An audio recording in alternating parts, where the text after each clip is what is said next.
కాశ్యపాన్వయ సంజాతం శరణ్యార్యపదాశ్రితం తురీయాశ్రమణం వందే రంగరామానుజం యతిం. అందరికీ దాసోహం. మన ఆచార్యులు శ్రీ శ్రీ శ్రీ త్రితండ్రి శ్రీ రంగరామానుజీయ స్వామి వారు రచించిన గ్రంథాల్ని మనం చదువుకుంటున్నాం. అందులో భగవద్గీత యొక్క అర్థాన్ని శ్రీకృష్ణార్జున సంవాదంగా మనం తెలుసుకుంటున్నాం. 18వ అధ్యాయంలో ఉన్నాం.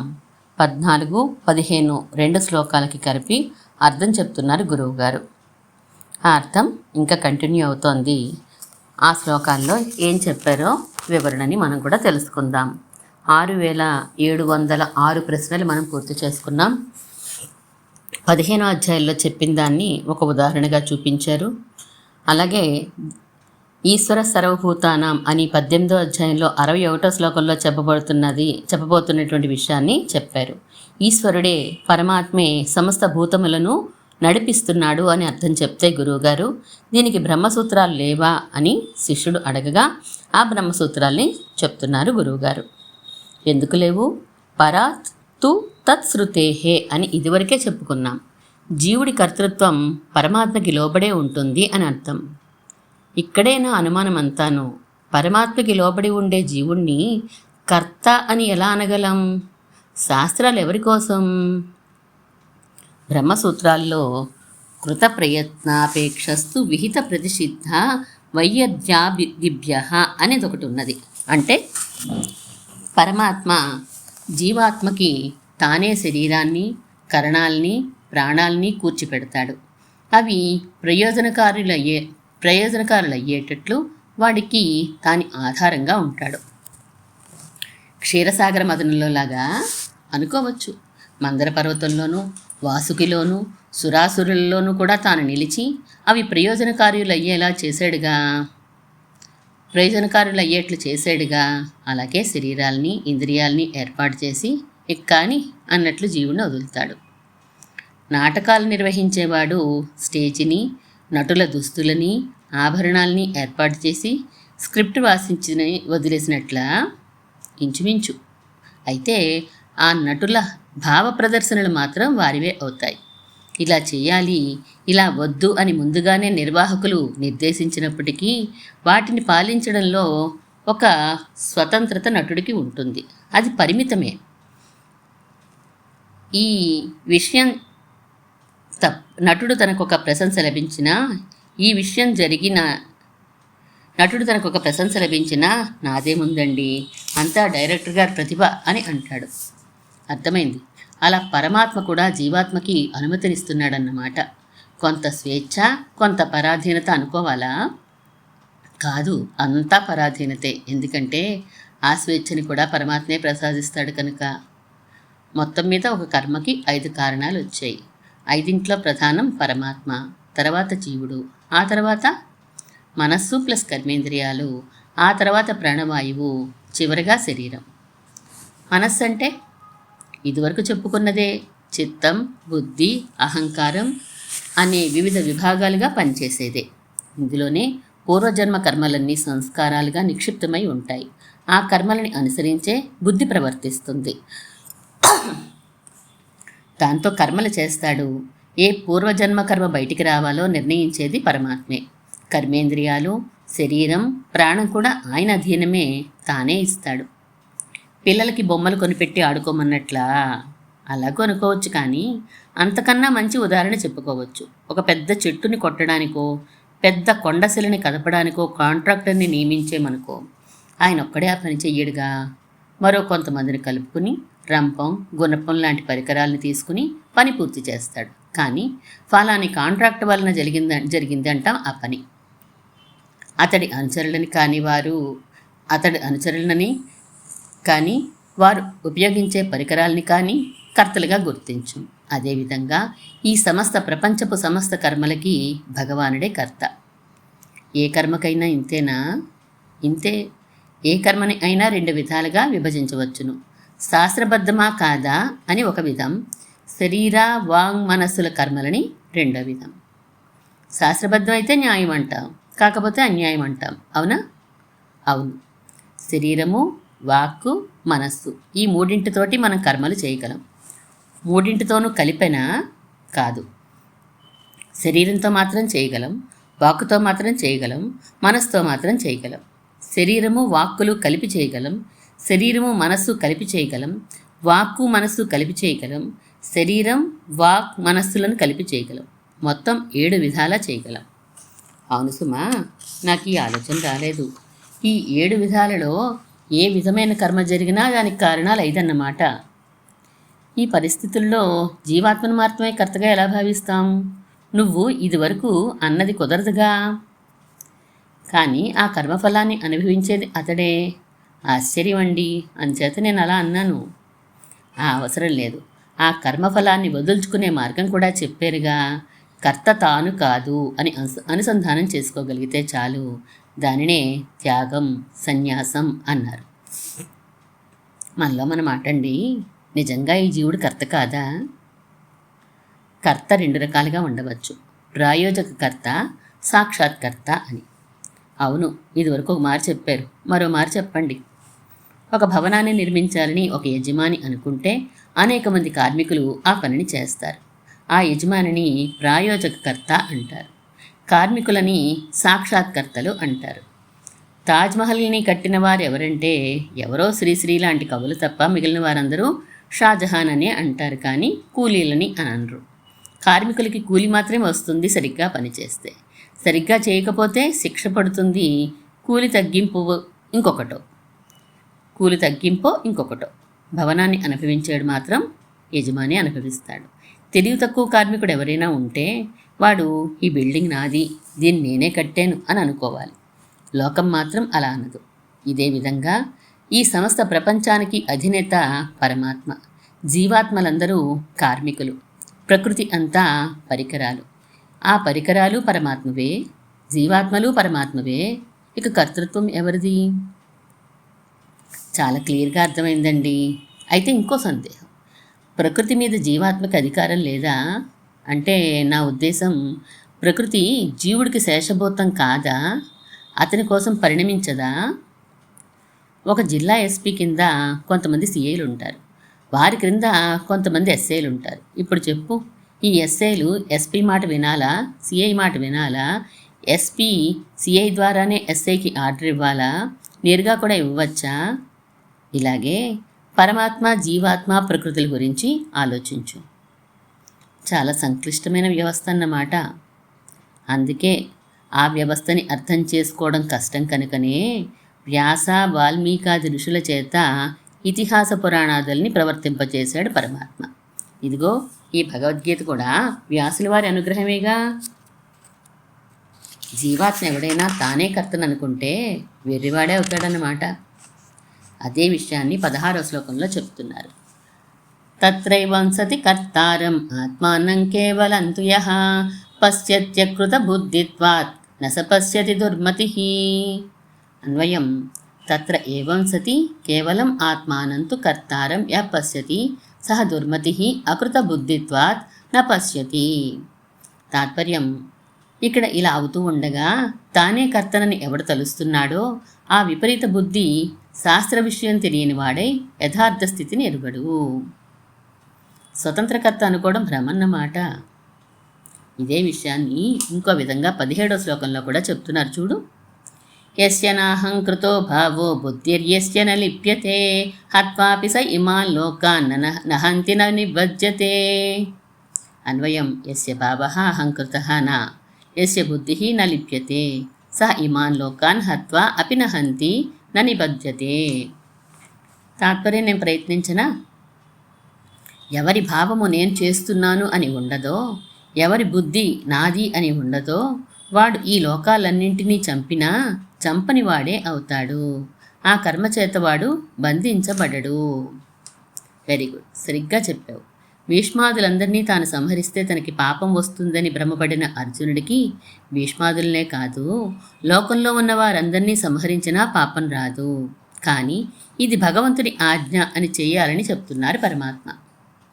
భగవంతుడి ఆజ్ఞ అనేసుకోవడమేనా నిజంగా ఆజ్ఞ అవుతుందా? అవుతే ఎలా తెలుస్తుంది మనలాంటి వారికి? శాస్త్రాల వలన. శాస్త్రంలో చేయమని చెప్పినవన్నీ ఆయన ఆజ్ఞలే. చేయవద్దన్నవి చేసి ఆయన ఆజ్ఞలు అనుకోవడం కుదరదు కదా. ఏ వర్ణం వారు, ఏ ఆశ్రమంలో వారు ఏమేం చేయాలో శాస్త్రాల్లో చెప్పబడినవన్నీ ఖచ్చితంగా ఆయన ఆజ్ఞలే. అర్జునుడు క్షత్రియుడు. క్షత్రియ ధర్మాన్ని పాటించి అందరినీ సంహరించినా ఆ కర్మ అతడికి బంధకం కాదు. ఇద్దరు చేతనులు 3 అచేతనములతో ఒక కర్మను చేయడం కొంచెం ఆశ్చర్యం కదూ.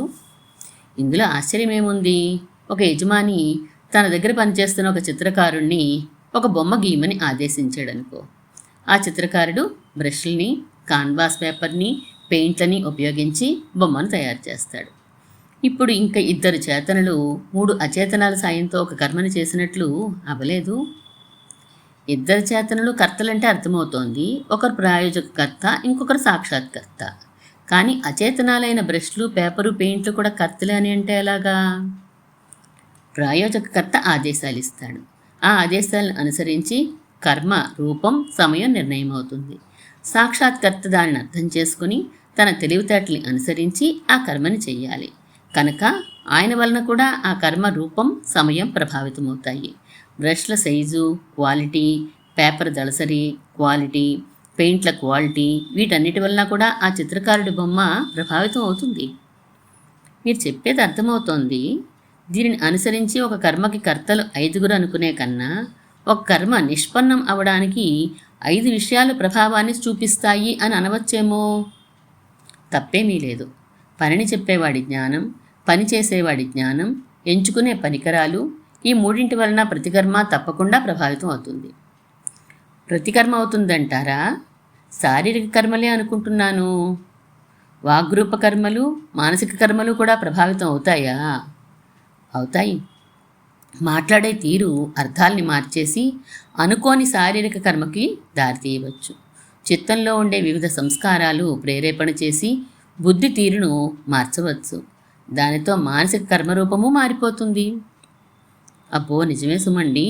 శారీరక, మానసిక, వాగ్రూప కర్మలు ఎలా ఎలా జరుగుతాయో చాలా స్టడీ చేయాలన్నమాట. కర్మస్వరూపం తెలియాలంటే 2 చేతనాలు, 3 అచేతనాల వరకే తెలిస్తే చాలదు. ఇంకా చాలా వివరాలు తెలియాలి. ఏంటంటారవి? నీకు తెలిసిన విషయాలే. కొంత పరిశీలనాత్మకంగా అర్థం చేసుకోవాలంతే. ఎలా? ఓ కర్మ ఎలా సంగ్రహించబడుతుంది? సంగ్రహించబడడం అంటే చేయబడడం. ఎలా అంటారు? కర్మ, కర్త, కరణం అనే 3 వలన. కరణం అంటే పరికరం. ఓ, కర్మ ఉండాలి, కర్త ఉండాలి, పరికరాలు ఉండాలి అనా? అవును. కర్మ ఏది అనే నిర్దిష్టమైన యోచన ఉన్నప్పుడు కదా కర్త బయలుదేరతాడు. కర్త బయలుదేరిన తర్వాత కదా పరికరాలు సిద్ధపడతాయి. అప్పుడు కదా కర్మ జరుగుతుంది. అంటే 4 అయిపోలేదు? యోచన, కర్త, కరణం, కర్మ అని అవసరం లేదు. యోచన కర్తలో అంతర్భాగం చేసుకుని కర్త, కరణం, కర్మ అనుకుంటే చాలు. ఆ యోచన ఎలా బయలుదేరుతుంది? అదో చిక్కు. కర్త ఉండాలి, వాడే తెలుసుకునేవాడు. తెలుసుకోవడమే యోచన. అర్థం అవ్వలేదు. తెలుసుకునేవాడు ఉండాలి, తెలుసుకునే విషయం ఉండాలి, తెలుసుకోవడం జరగాలి. మొదటి 2 చాలవా? చాలవు. టీవీ ఉంది, చూసేవాడు ఉన్నాడు, కానీ చూడడం జరగవద్దు. ఏంటో గందరగోళంగా ఉంది. 18వ శ్లోకం చూడు. జ్ఞానజ్ఞేయం పరిజ్ఞాత త్రివిధా కర్మ చోదన కరణం కర్మ కర్తేతి త్రివిధ కర్మ సంగ్రహ. అన్వయం. జ్ఞానం జ్ఞేయం పరిజ్ఞాత ఇది కర్మచోదన త్రివిధ, కర్మ సంగ్రహ అపి కరణం కర్మకర్త ఇది త్రివిధ. తాత్పర్యం: కర్మ చేయడానికి సిద్ధపడే విధం 3 విధాలుగా జరుగుతుంది. కర్మ స్వరూపాన్ని తెలుసుకోవడం, కర్మ విధానాన్ని తెలుసుకోవడం, చేసేవాడి గురించి తెలుసుకోవడం. ఇక ఆ కర్మ ఎలా జరుగుతుందంటే పరికరాలు, కర్మ, అనుష్ఠాత అని. అస్సలు బుర్రకెక్కలేదు. ఎందుకు ఇదంతా? కర్త తాను కాదు అని అనుసంధించుకోవడం కదా వెనుకని చెప్పారు. అది ఎప్పుడు సాధ్యమవుతుంది? తత్వాన్ని సరిగ్గా అర్థం చేసుకుంటేను. అది ఎప్పుడు జరుగుతుంది? సత్వగుణం వృద్ధి పొంది ఉంటేను. ఎక్కడంటే కర్మ సాత్వికం అవ్వాలి. దాని గురించిన జ్ఞానం సాత్వికం అవ్వాలి. చేసేవాడు సత్వగుణోద్రిక్తుడై ఉండాలి. అయితే ఈ సాత్వికమైన కర్మ, కర్త, జ్ఞానం అంటే ఏంటో 9 శ్లోకాల్లో చెప్పదలిచి దానికి ఉపోద్ఘాతంగా 18, 19 శ్లోకాలు చెప్తున్నారు. బాగానే ఉంది. అయితే 18వ శ్లోకం తాత్పర్యం మరోమారు చెప్పండి. తాత్పర్యమే కాదు, ఉపోద్ఘాతము మరోమారు చెప్తాను, జాగ్రత్తగా విను. కర్తను నేను కాదు అని అనుసంధానం చేసుకోవడం సత్వగుణం వల్లనే సాధ్యమవుతుంది. అందుచేత కర్మ విషయంలో సత్వాది గుణ భేదాలు తెలుసుకోవాలి. దానిని విస్తారంగా చెప్పబోతున్నారు. అది చెప్పడానికి ముందు ఒక కర్మ జరగడం అంటే కర్మ, కర్త, కరణం అనే 3 విభాగాలుంటాయని, కర్మ చేయడానికి ప్రేరణ కర్మ గురించిన జ్ఞానం వలన, కర్మ స్వరూపం వలన, వాటిని తెలుసుకునే కర్త వలన జరుగుతుంది అని ఈ 18వ శ్లోకంలో చెప్పారు. మరి 19వ శ్లోకంలోనూ విను. జ్ఞానం కర్మ చ కర్త చ త్రిధైవ గుణభేదతః ప్రోచ్యతే గుణసంఖ్యానే యథావత్ శృణుతాన్యపి. అన్వయం విను. గుణసంఖ్యానే జ్ఞానం కర్మ చ కర్త చ గుణభేదతః త్రిధా ఏవ ప్రోచ్యతే తాన్యపి యథావత్ శృణు. తాత్పర్యం: సత్వరజస్తమో గుణాలని లెక్క పెట్టేటప్పుడు జ్ఞానం, కర్మ, కర్త కూడా గుణభేదముల వలన 3 విధాలు అని చెప్తారు. వాటిని ఉన్నట్లుగా చెప్తాను, విను. అర్థమైంది. ఇక జ్ఞానానికి 3 శ్లోకాలు, కర్మకి 3 శ్లోకాలు, కర్తకి 3 శ్లోకాలు వరుసగా వస్తాయన్నమాట. అవును, మొత్తం 9 శ్లోకాలు. సత్వగుణానివి 3, రజోగుణానివి 3, తమో గుణానివి 3. ముందు జ్ఞానానికి సంబంధించిన సత్వరజస్తమో భేదాలు విను. జ్ఞానమే కదండి, అందులో సత్వరజస్తమో గుణాల భేదాలు ఏంటి? అదే కదూ వివరించబోతున్నారు. మన చుట్టూ అనేక రకాల మనుషులు ఉన్నారు కదా. పొట్టి, పొడుగు, లావు, సన్నం, బ్రాహ్మణ, క్షత్రియ, బ్రహ్మచారి, గృహస్థు, ఇలా వీరందరూ పైకి విడివిడిగా వేరువేరుగా కనిపించినా ఆయా శరీరాల్లో ఉండే ఆత్మలన్నీ ఒకే విధంగా ఉంటాయి. నీకు తెలిసినా ఇది?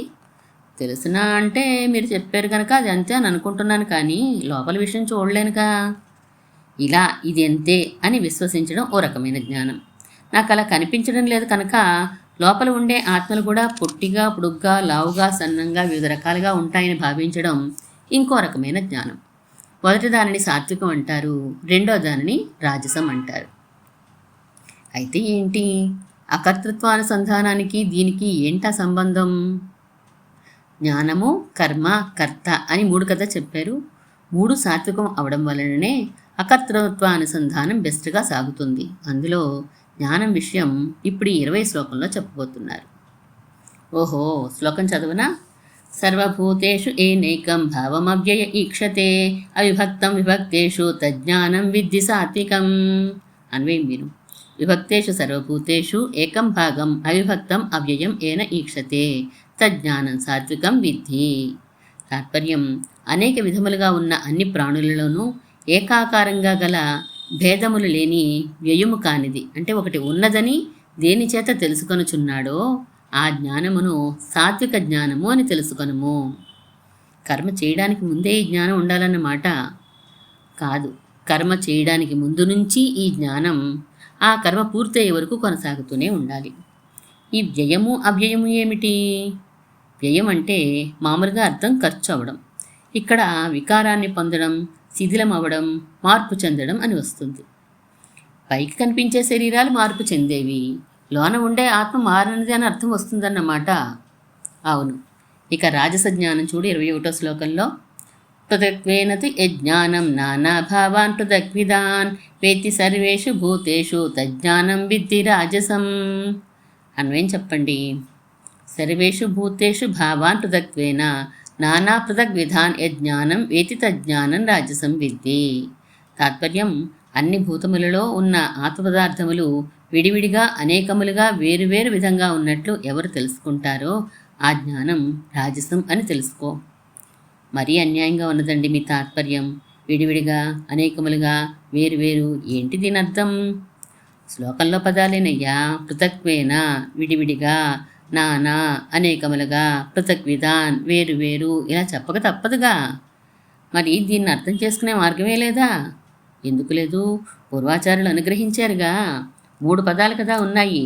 ఒక దానిని జాతిని బట్టి చెప్పుకోమన్నారు, ఇంకొక దానిని వస్తువుని బట్టి చెప్పుకోమన్నారు, మరో దానిని గుణాలను బట్టి చెప్పుకోమన్నారు.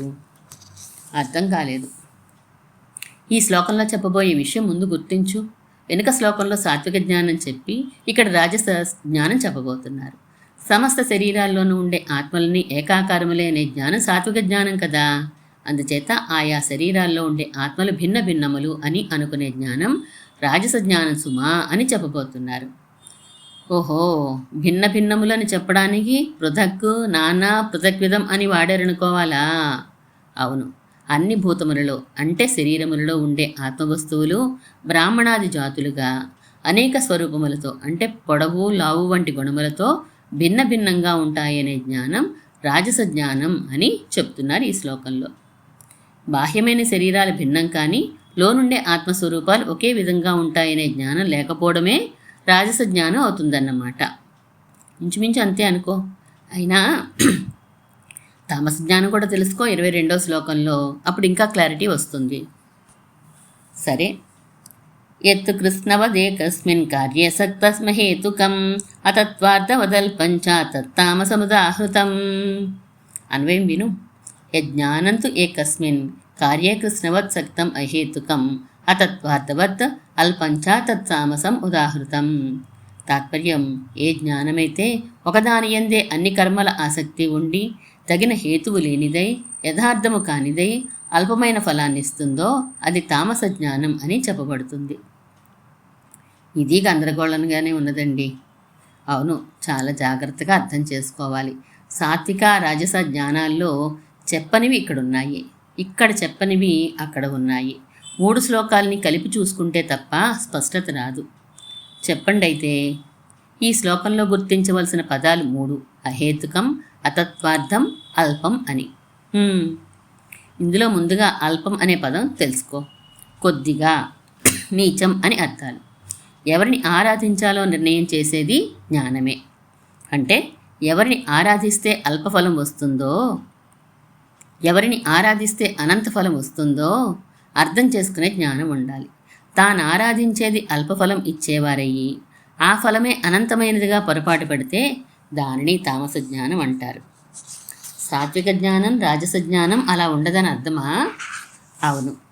ఇప్పుడు ఇంకా అతత్వార్థం అనే పదం తీసుకో. తత్వార్థం అంటే ఉన్నదన్నట్లు తెలియడం. శరీరాలు ఎన్ని రకాలుగా ఉన్నా ఆత్మలు ఏకాకారంగా ఉంటాయని గ్రహించడం తత్వార్థం. తద్భిన్నంగా ఉండడం అతత్వార్థం. అర్థమైంది. రాజస జ్ఞానంలో వలె ఆత్మలు కూడా భిన్నములే అని అనుకోవడం తామస జ్ఞానంలో అంతర్భాగమే. ఇక 3వ పదం చూడు. అహేతుకం. ఇడిహేతుకం వేరు, అహేతుకం వేరు. కారణమే లేకపోవడాన్ని ఇడిహేతుకం అంటారు. తగిన కారణం లేకపోవడాన్ని అహేతుకం అని అంటారు. నిర్మలం అమలంలా అన్నమాట. మురికే లేకపోవడం నిర్మలమని, మురికి తొలగించబడిన దాన్ని అమలమని అంటారుగా, అలాగే ఇదేనన్నమాట. సరిగ్గా అలా కాదనుకో, ఇంచుమించు అంతే. అయితే ఈ పదాన్ని విడిగా చూడకుండా సక్తం పదంతో కలిపి చూడాలి. సక్తం అంటే ఆసక్తి కదా. అంతేకాని ఇంకా బాగా చెప్పాలంటే మోజు అని అర్థం. దేని మీద? ఏకస్మిన్ కార్యే, తాను చేసే ఒకే కర్మయందు. అర్థం కాలేదు. స్వీట్స్ నీకు ఇష్టం అనుకో, ఒక లడ్డు దొరికిందనుకో, దానిని ప్రీతిగా తినడం ఎలాగూ చేస్తావు. కానీ ఆ లడ్డూ ఎందే సమస్త మధుర పదార్థాలున్నాయనే ప్రీతితో దానిని తింటే మోజు అని అంటారు. అయితే అలాగే తాను చేసే కర్మయందు సంగమే ఉండకూడని చోట సమస్త కర్మలయందు చూపే మోజును చూపించేవనుకో. ఎందుకు చూపిస్తాను? బుద్ధి లేక. అందుకే అహేతుకం అన్నారు. సమస్త ఫలసాధన కర్మయందు ఎలాంటి ఆసక్తిని కలిగి ఉంటామో అలాంటి ఆసక్తిని తగిన కారణం లేకుండానే ఓ చిన్న కర్మ అనగా చిన్నవారిని ఆరాధించి పొందే చిన్న ఫలంలో చూపిస్తే లాభం లేదండి, తలకెక్కడం లేదు. చాలా గూఢార్థంగా చెప్తున్నారు ఇక్కడ. సమస్త ఫలప్రదుడు పరమాత్మ, ఆయన్ని ఆరాధించడం అసలు సిసలైన కర్మ. అదే సమస్త ఫల సాధనమును. ఏ ఫలాన్ని అడగకుండా చేసినా, ఏదో ఒక ఫలాన్నే ఉద్దేశించి చేసినా సమస్త ఫలాలని ఇవ్వగలదు పరమాత్మ ఆరాధన. దాని యందే మనం శక్తులమై ఉండాలి. దానిని చేయడం అందే మనకి మోజు ఉండాలి. ఇక్కడి వరకు అర్థమైందా? అయింది. అలా కాకుండా ఓ చిన్న దేవతనో, దేవుణ్ణో, మానవుణ్ణో, జంతువునో ఓ చిన్న ఫలాన్ని ఆశించి ఆరాధించి అదే సమస్త ఫలాలనిచ్చే కర్మ అని భ్రమించి దాని యందు ఆసక్తిని చూపించే జ్ఞానమే తామస జ్ఞానం. దానికి తగిన కారణము ఉండదు, అంటే ఏ శాస్త్రంలోనూ చెప్పబడి ఉండదు. యథార్థ జ్ఞానానికి విరుద్ధం. చివరికి స్వల్ప ఫలమే వస్తుంది. అది తామస జ్ఞానం అంటే. నేను సులువుగా చెప్పేస్తాను చూడండి. సాత్విక జ్ఞానం కాని దానిని సాత్వికం అనుకోవడమే తామస జ్ఞానం. అంతేనా? ఓ కోణలో అంతే. ఇక కర్మ 3 విధాలుగా సాత్విక, రాజస, తామస విధాలుగా ఉంటుంది అని చెప్తున్నారు చూడు అని గురువుగారు జ్ఞానం గురించినటువంటి 3 విభాగాలు చెప్పారు. సాత్వికం, రాజసం, తామసము. ఇప్పుడు కర్మ గురించి ఆ 3 విధాలు ఏమిటో చెప్తున్నారు. దానిని మనం రేపు తెలుసుకుందాం. ఈరోజు శ్రీకృష్ణార్జున సంవాదంలో 6780వ ప్రశ్న వరకు, అంటే 18వ అధ్యాయంలో 22 ప్రశ్నల వరకు మనం చదువుకున్నాం. శ్రీమన్మహాభూతపురే శ్రీమత్కేశవ యజ్వరః కాంతిమత్యాం ప్రసూతాయ ఇతి రాజాయ మంగళం.